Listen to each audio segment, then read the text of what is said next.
welcome to Sioux Online. Today we're at the Garden River Friendship Center with Skip Morrison of the NDP party. And we're going to ask him a few questions that the average Siouxite would want to know answers to. Hi, Skip. Good morning. Okay, before we start, could you tell us a little bit about yourself? I'm born and raised in Sault Ste. Marie. Parents from here, grandparents, settlers in the nearby area. Attended high school, put myself through university. I went to Queen's University, have a degree in biology, and a Bachelor of Education degree from Lakehead University. Taught elementary school, and then returned to Sault Ste. Marie, where I've always wanted to live. This is home.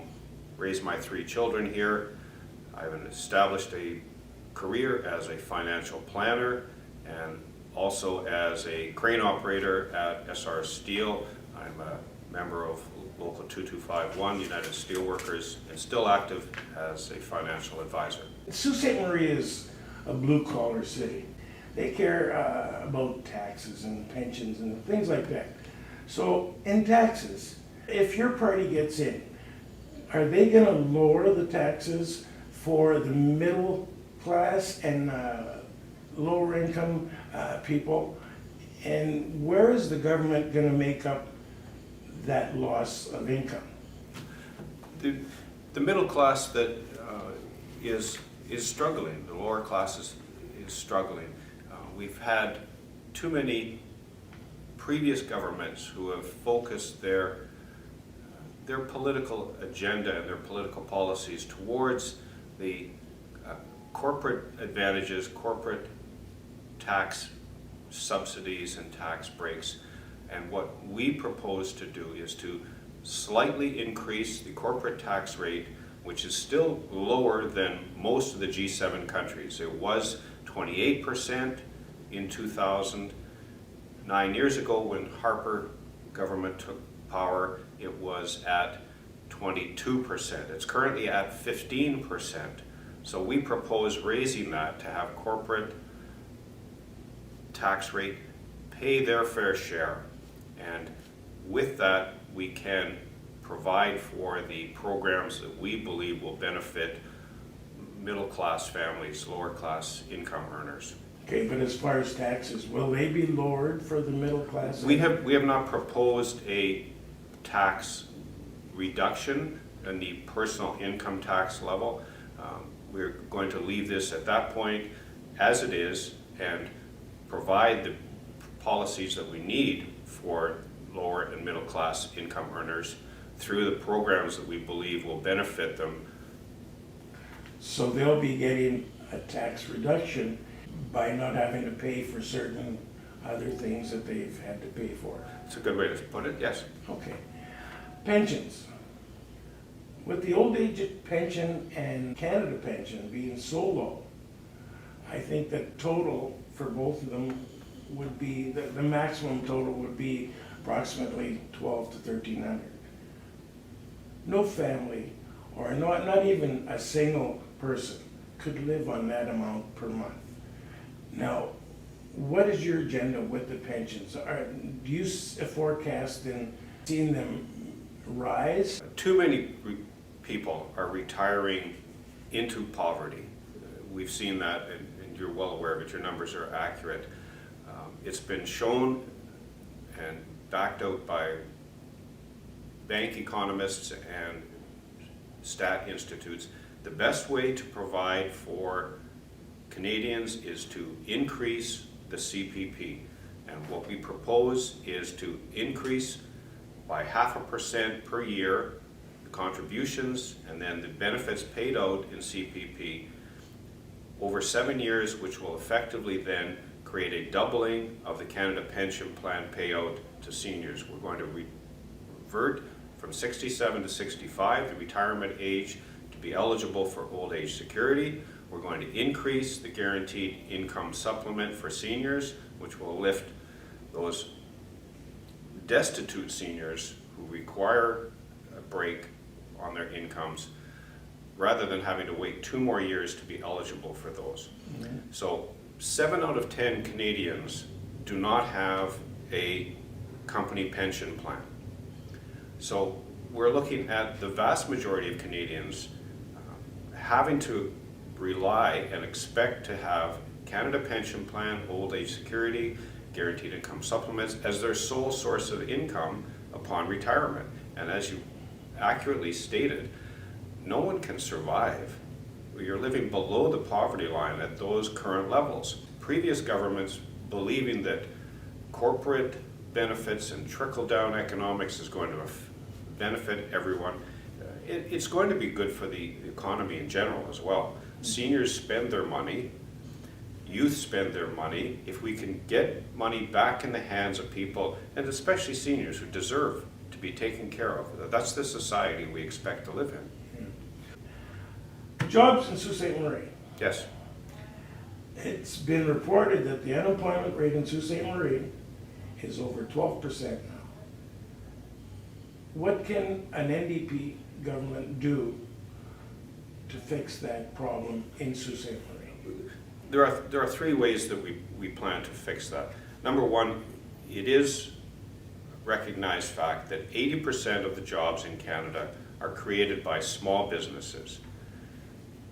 So we've put forward a plan to reduce the small business tax from 11% to 9%, which puts more money, more profitability in the hands of small businesses who can then expand, improve their product, and increase their staff. It's been shown time and again that that's one of the most effective ways to increase jobs. The second one is to make sure that we protect the existing jobs that we have.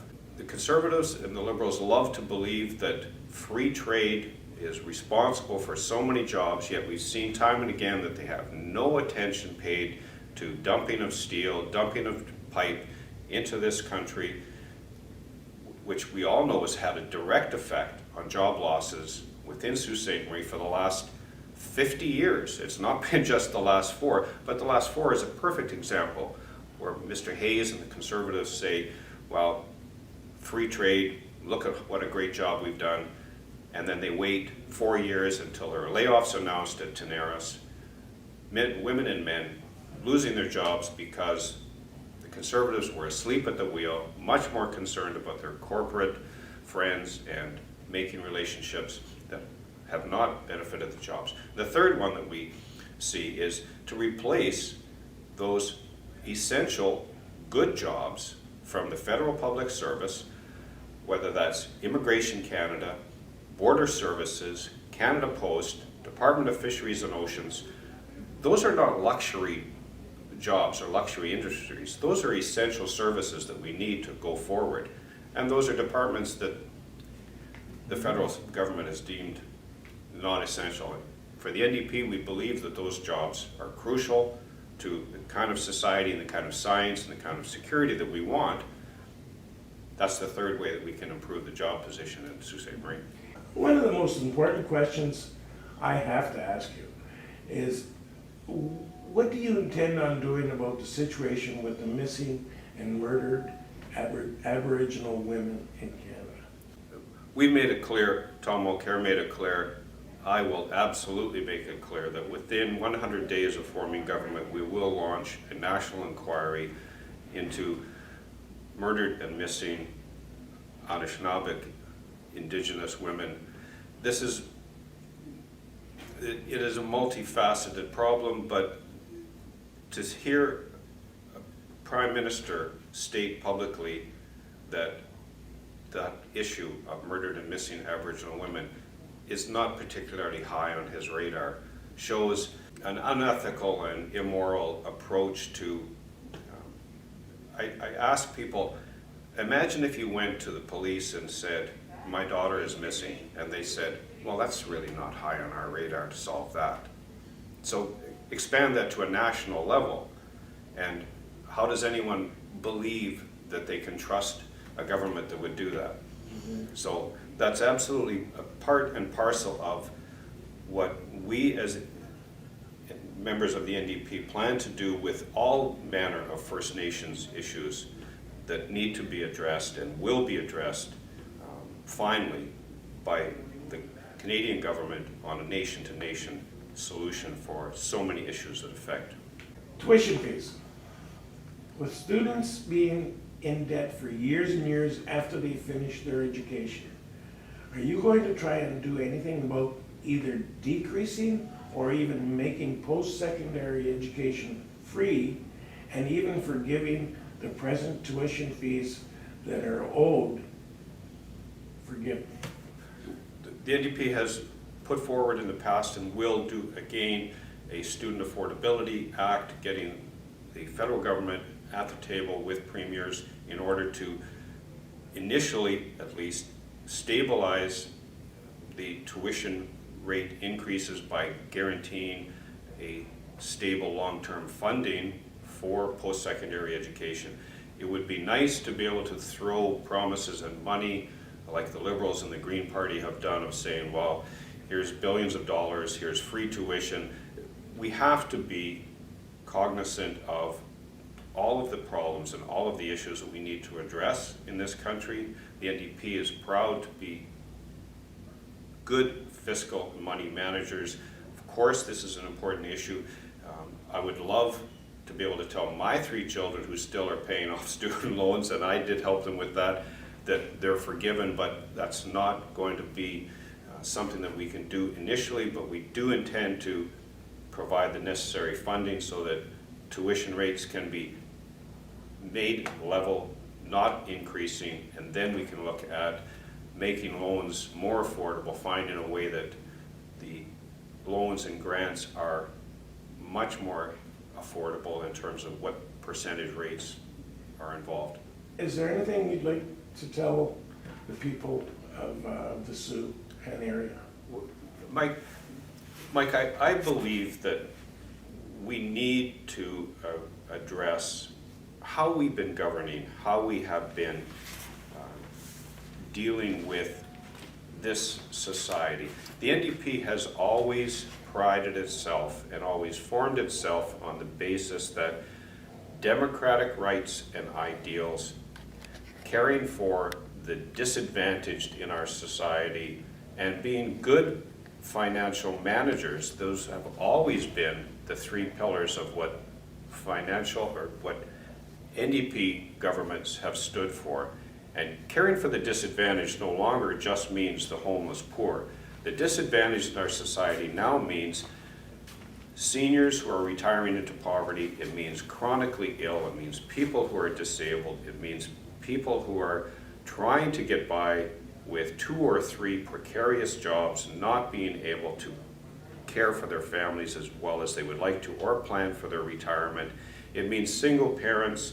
It means the small business who is trying to start up. Those people are all in that category now of the disadvantaged. And we've had successive governments, liberal, conservative, who we've seen have a focus and a priority on that select few at the top, or corporate governments, or now we're seeing a focus on secretive free trade agreements that no one knows what are in them. And the New Democrats have always been a government that has prided itself on caring for the individual and the family ahead of corporations. And that's not just a philosophy that can be sloughed off. It is how we want to live our lives. Okay, thank you very much. Mike, it was a pleasure. Thank you.